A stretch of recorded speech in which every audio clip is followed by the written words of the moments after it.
Hello guys.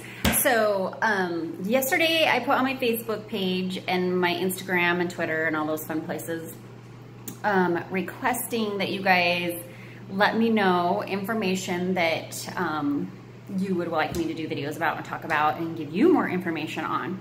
So I've had some awesome messages that came into me via all different avenues, giving me ideas of what people were wanting to know about. So I have a few different videos in store, starting with one of the main questions I got was, what do we see for the market for 2019?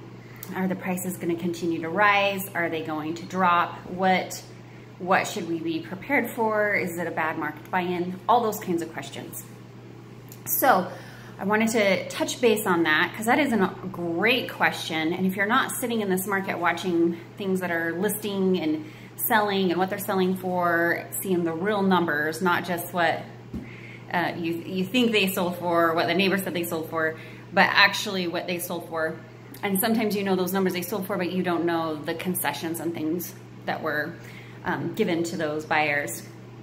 So I wanted to jump on really quick and kind of do a quick overview of what I have researched and found by experts, what their predictions are for 2019, because I too am watching that constantly as well and wanting to know what real estate experts are saying and what their predictions are. So I got some great information. So it's a lot of people are kind of getting nervous and panicky, thinking that it could be another crash and downturn, and how we were low on inventory last year and rates raised 3 times last year, but towards the end of the year they slipped back slightly again, which is great. That's a whole nother video that I will be doing, so stay tuned for that one. Some great information on rates and thoughts with rates. So I wanted to first off say that 94% of real estate experts are saying that we are still in a great market and that they foresee us having just as busy of a market this year, if not more, and that home values will be staying either the same or slightly elevated, but we will not be seeing the jumps that we have been seeing, which is good, you guys. I know you say, oh, I want to sell, but those had to level out. Those jumps that we were seeing, huge amounts in 2 years, amounts that were blowing all of us as agents' minds, thinking, how are we going to price this house at this? And then there were boom, selling. And so we are not going to see that high of jumps. Like, it's probably going to level out a little bit more or be very normal, or how do I say, like, I think then some of them said different numbers, but around maybe 4% increase, or some of those higher priced staying about the same. So it sounds like that I think there was like 2% that said that they felt like we were just gonna be stagnant and not change at all. And then another, gosh, I can't remember the exact numbers, but then some of them actually said that we might slip back slightly, but slightly. It was not a big downturn. So everybody out there getting scared that they're gonna buy a house and it's all slipping back, there's never guarantees. The market and real estate, everything will always be shifting and adjusting. Like, there is never gonna be a time that the market just stays strong forever. Otherwise, it just wouldn't happen. Like, everything has to have its time and has to have its cycle. 2008 was the very hardest downturn, but I actually learned this today. It was really interesting. I was watching kind of an expert speaking, and it was really interesting in 91, because a downturn doesn't always mean that housing market will downturn, not always. And so that was pretty interesting to find out, because I was told in 91, of course, I was like, okay, I wasn't that young, but I was young. I was, in school. So that downturn actually, this is what they said, so it's not me quoting me, but that those actually didn't affect prices or increase prices.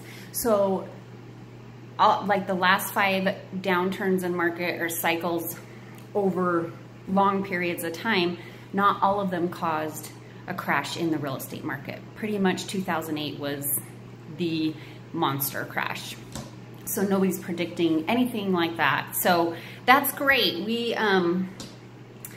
So that's what we're hearing. Don't hold me personally accountable. This is what I'm finding out and researching, and really that's what I'm seeing on my side of the world as a realtor selling homes and valuing homes. So good news for all you guys that are super nervous about buying a home, concerned about what values will be. There is awesome information out there about that. So the market will still stay strong, still be as busy.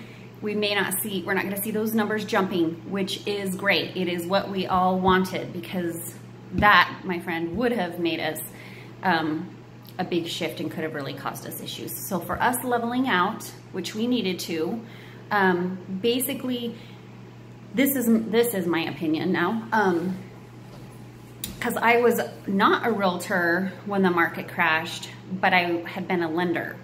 And so I had been a lender for about 8 years at that point. And so in the banking industry. So I saw a lot of different shifts. I watched the interest rates drop. I went through all of that from 2000 to 2008.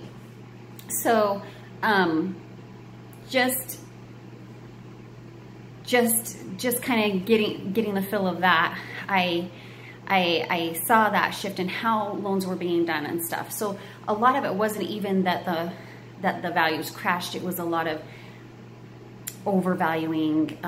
Appraisals weren't done properly. Homes were being super overvalued than what they should have been. Where when we saw this increase in values, they were appropriate. They were true. They were not fabricated.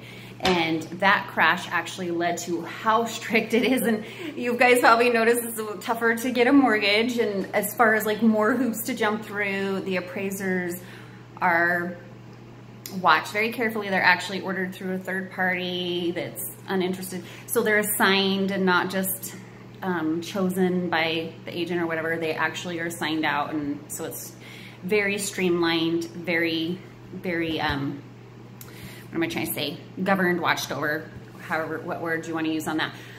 So when we saw these increases in values, they were true increases and not inflated appraisals. So that was my opinion. And so all of you out there that are wondering what the market's going to bring in 2019, we have a fantastic market. The market's still strong, so if you're looking at buying, still a great time to buy.